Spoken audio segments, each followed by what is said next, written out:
Well, hello everybody. Season's greetings. I hope you're all navigating the post-festive recovery. If you're anything like me, you've probably eaten your weight in holiday treats and exceeded your 2024 quota for laughter and chatter. And hey, we're not even in 2024 yet. Welcome back to Isabella Bank's YouTube channel where we discuss and dissect the latest Prince Harry and Meghan Markle happenings. So, guys, let's divert our attention back to our ongoing series on how Piers Morgan involved the royal family in an entanglement with press and police corruption. Allegedly. Are you ready? Okay, let's dive in. I hope you have snacks though, because it's a lot. Hidden within the labyrinthine High Court judgment on Prince Harry's case against the Mirror Group is a revelation that will tip the scales in Prince Harry's favor against the Mail on Sunday and the Daily Mail. Wait, what did I just say? Yep, you heard me right. Prince Harry has the evidence needed to win the case against the Daily Mail and the Mirror. You would never know it from the headlines, but yeah, he does. That's why they're panicking so hard and they're fighting so hard. Just looking at all that I have seen, I'm yet to understand why they continue to poke him by harassing him in the news. Surely it stands to reason, right, that if you continue to poke someone, that does not encourage them not to fight. Rather, it makes them fight even harder. Just taking a step back to look at the entire story holistically. And may I tell you that if you're one of those who have read the book Spare, you have watched the documentary, and you think you know the whole story, trust me when I tell you that what you have seen so far is just the tip of the iceberg. In fact, Prince Harry is just a small part of this story. Yeah, that's right. Prince Harry, often overlooked and underestimated in this saga, is a key player that all parties should have taken more seriously because if they had only done what he asked of them, all of them would continue with their lives without any disturbance. But no, they had to flex and super flex, pushing him to the wall, making him turn back to fight his corner because there was nowhere else for him to go. I've said that once and I'll say it again. The powers that Harry is fighting proceeded with careless confidence that there would not be any pushback. Or maybe they proceeded with the confidence that they will be able to overcome any pushback. And to be honest, I don't completely blame the dark powers. They've been getting away with it for 36 years, for goodness sake. I can only assume that the reason why they didn't take him more seriously was because they were assured that there would be no pushback. Unfortunately for them, our prince fell in love with a warrior princess, Meghan Markle, who said, absolutely not. In our last video, right, we uncovered how Piers Morgan and Gary Jones of the Daily Mirror paid for an illegal police report exposing Princess Diana's anonymous phone calls. Let's say allegedly, although there have been court cases about this, there's proven evidence about this, but okay, to just for YouTube, let's say allegedly. Now, let's continue. Now we continue with the narrative of the private investigation agency linked to the Daily Mirror, a venture that led to numerous scoops and awards, and the arrest of Jonathan Reese for an audacious attempt at setting up a client of his estranged wife with Coca Cola. You know, that white stuff that gets you high. He got caught trying to set the wife up and got sent to jail, while his partner, Sidney Fillery, avoided jail. With me so far? Okay, let's continue. So, buried in the 385-page judgment from Prince Harry's High Court triumph against the Daily Mirror lies evidence that's poised to rock the cases against the Daily Mail and the Mail on Sunday. In a witness statement, Derek Haslam, Now, who is Derek Haslam, you might ask? I am so glad you asked that question because I need to introduce you to this gent of a man. Meet Derek Haslam, a former police detective tasked with unraveling police corruption linked to the unsolved murder of Daniel Morgan, Jonathan Reese's business partner. Now, if you don't know who Daniel Morgan or Jonathan Reese are, that means you haven't watched part one or two of my previous videos on this matter. Please go ahead to watch part one and two, and then it will all make sense to you. I will leave the links to those videos in the comment section. So, Daniel Morgan was on the verge of exposing a major story of police corruption to newspapers, and he met a tragic end, brutally axed to death in a South London car park. Guys, the dots are connecting and the implications are profound. To understand this fully, we need to take a slight detour as we discuss the backstory into the murder of Daniel Morgan, the senior partner of Southern Investigations. Daniel Morgan's murder in March 1987, more than 36 years ago, continues to perplex. One might assume that controversy surrounding his death would have faded into the past, never to resurface. Yet, here we are in 2023 still discussing his case as though it just happened yesterday. And the question begs, why? What makes this case enduringly relevant? Hmm. Okay. So in 1999, the Met Police initiated Operation Nigeria to infiltrate Southern investigations and further probe the murder of private investigator Daniel Morgan. The curious name choice, Operation Nigeria, may have connections to the death of Stephen Lawrence, who I believe was a Nigerian man. It's a tangled web.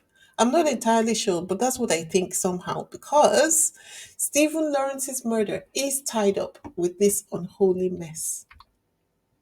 Just saying that reminds me that Harry and Meghan attended Stephen Lawrence's memorial service. It makes me wonder what they both knew as they attended the service. Sorry, I keep going off on different tangents just because there's so much information. But I try to calm down as I speak so that I can take you along on the journey. Daniel Morgan met a brutal end in the Golden Lions pub car park in South London. He was struck on the head with an axe. The force of the blow was so intense that the axe embedded itself in Morgan's face. The police suspicion fell on his business partner, Jonathan Reese, who had been drinking with Morgan on the night of his murder. Morgan, on the brink of exposing police corruption to the news of the world, had grown suspicious of his partner, Reese. He shared his concerns and information with someone at the news of the world, and someone, sadly, betrayed him. Enter Sid Fillery, who was assigned to investigate the murder. However, Fillery, having failed to disclose his side gigs with Southern Investigations, compromised the case from the outset. Fillery, acting in his role as police officer, was tasked with taking a statement from Reed. Shockingly, he omitted crucial details about the trio's shared drinking session the night before Daniel's murder. He also failed to share the conflict which was going on between Reese and Morgan. What was the conflict about, you might ask? Well, the conflict arose from a robbery of 18,000 and a cash job undertaken by Reese, thus muddying the waters, a detail that should have been uncovered by any competent police officer. This tale of deception and betrayal runs deep, and we've only scratched the surface. As tempting as it is to pause here, we must press on for a clearer understanding of the intricacies involved. So the backstory to the robbery of £18,000 from Reese that Reese had claimed had taken place was that Reese had taken a private job from an auction house, right? Somehow he was tasked with collecting a cash sum of 18,000 from the auction house's customers. Reese claims that after the event where he had collected the money, he had taken the money to a local bank but discovered that the night safe had been glued shut and thus he couldn't deposit the money. He then decided to take the money home. But as he was about to enter his home, the money was stolen from him by robbers. The auction house that had given him the job believed that the robbery claim was a sham and demanded a return of its money. Reese agreed to repay the cash and wanted to take it out of Southern Investigations Company account, but Daniel Morgan refused, asserting that he had not agreed to participate in the job and the debt had arisen from Reese alone. So now, Reese, desperate to take control of the company and access the account, allegedly tried multiple times to have Morgan arrested for drink driving, hoping to force him out of working at the agency, but to no avail. Bruh, imagine that. Daniel Morgan started this company on his own. When it was well established and he thought he had more jobs that he could handle, he looked around to see who he could help and who would be of benefit to him as well.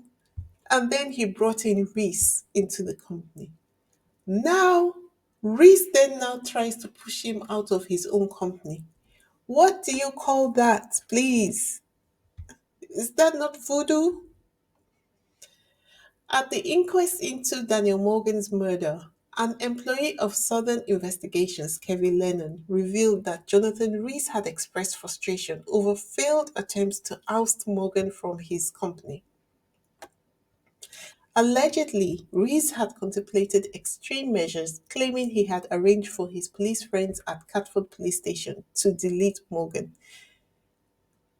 The plan was that if they couldn't do it themselves, they would arrange for someone with a pending criminal charge to carry out the deed.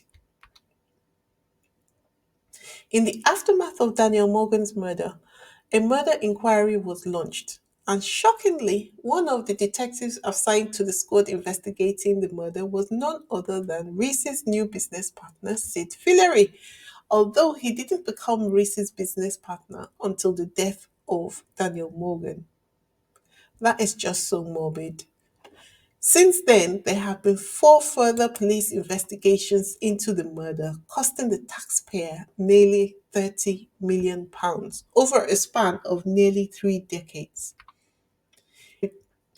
Indeed, in 2013, then Home Secretary Theresa May announced the formation of the Daniel Morgan Independent Panel to review police handling of the murder investigation. The abuse of power and corruption during that period was so rampant that Theresa May wrote a book about it, aptly named Abuse of Power. It's so funny to me to discover this amount of corruption in the press and government when David Cameron had the audacity to say Nigeria was fantastically corrupt in an interview. Anyway, moving on. The Metropolitan Police, in the midst of Operation Nigeria, stumbled upon evidence showing that News of the World journalists Alex Marunchak and Mazhar Mahmood were heavy users of Southern investigations. They allegedly used the agency to unlawfully gather information for scoops for their newspaper.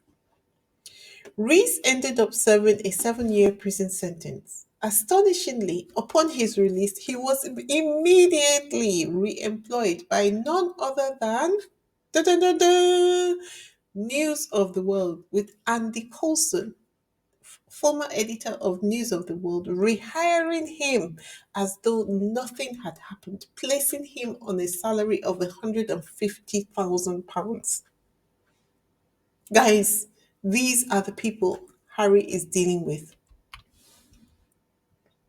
Reviewing this information brings to mind Prince Harry's security battle. Dealing with individuals of such questionable character, which his father, the king, must have been aware of, should have prompted him to provide his son with the security, even if the government were the ones who took his security away. But he didn't. I am sure that we all took Harry's security seriously, knowing that he was someone who would be a target internally and externally. But knowing what we all now know as a result of this case tells me that his security needs went beyond the obvious. If there was a higher than high threshold of threat, that is exactly what Harry and Meghan were under. Guys, Harry and Meghan have been under extreme threat. This adds a new layer of admiration for Harry and Meghan to keep going and living their lives in the face of an almost insurmountable obstacle of worldly corruption. This also explains Harry's hypervigilance when he is out with Meghan. Why do I say almost insurmountable? Well, it's the involvement of corrupt government organizations, particularly how Andy Coulson, formerly with News of the World, later employed Jonathan Reese after serving his jail sentence, right? When the News of the World went out of business, the Conservative government under David Cameron employed Andy Coulson. This caused its own stinky scandal at the time. And let's not forget that the same David Cameron was the one who decided that the Levinson inquiry, part two, was not necessary. Now that we have discussed the backstory of Daniel Morgan's murder, let's bring the discussion back to Derek Haslam's evidence, which he gave in his witness statement in Prince Harry's court case. You guys remember Derek Haslam, right? The undercover cop that I introduced you to at the beginning of the video. Bringing the discussion back to Derek Haslam's evidence in the Daily Mirror trial, recall that Haslam tells us that he had gone undercover to investigate the murder of Daniel Morgan. His target was Southern Investigations, the detective agency owned by Daniel Morgan. Jonathan Reese, Daniel Morgan's former partner, and Sid Fillery, the man who replaced the murdered Daniel Morgan, were at the center of the investigation. Derek Haslam, a key witness in the Daily Mirror trial, dropped bombshell revelations about Jonathan Reese's tactics. Haslam detailed Reese's audacious methods, boasting about his expertise in phone tapping, computer hacking, and supplying unlawfully obtained information to MGM. According to Haslam, Reese frequently mingled with journalists and corrupt police officers in pubs. Reese shamelessly flaunted his affiliations with the Daily Mirror and the Sunday Mirror, and Reese introduced him to high ranking individuals, including Gary Jones of the Mirror, who is now the Daily Express editor, and Doug Kempster, the Sunday Mirror. Revelations take a darker turn as Haslam disclosed Reese's bold boasts. Reese proudly claimed to have supplied the Daily Mirror with unlawfully obtained information about Prince Michael of Kent's bank account. Shockingly, he went even further, boasting about his ability to access information about the Queen's bank account. Now, here's where it gets truly alarming. The evidence presented by Haslam was not just a historical account, but a crucial part of Prince Harry's recent legal battle. This evidence, long suppressed, finally saw the light in Prince Harry's case, and the judgment in his favor serves as a vindication of this crucial testimony. The implications of this revelation reach far beyond Prince Harry's case. It opens up a Pandora's box of police and press corruption, entwining the tragic murders of Stephen Lawrence and Daniel Morgan. No wonder Doreen Lawrence is part of this case. The suppressed truth is now emerging, exposing the deep seated corruption that has lingered for far too long. As we wrap up this installment, the threads of corruption are becoming more visible. The connection between Reese's actions and the broader issue of police corruption is undeniable. Prince Harry's victory in court not only serves justice for him, but brings to light a larger battle against corruption that society is not going to be able to ignore. Stay tuned for future episodes. If you find these revelations eye opening, don't forget to hit the like button, share your thoughts in the comments, and subscribe for more. I'm Isabella Banks, signing off for now. Until next time, stay informed, stay curious, and goodbye. Bye.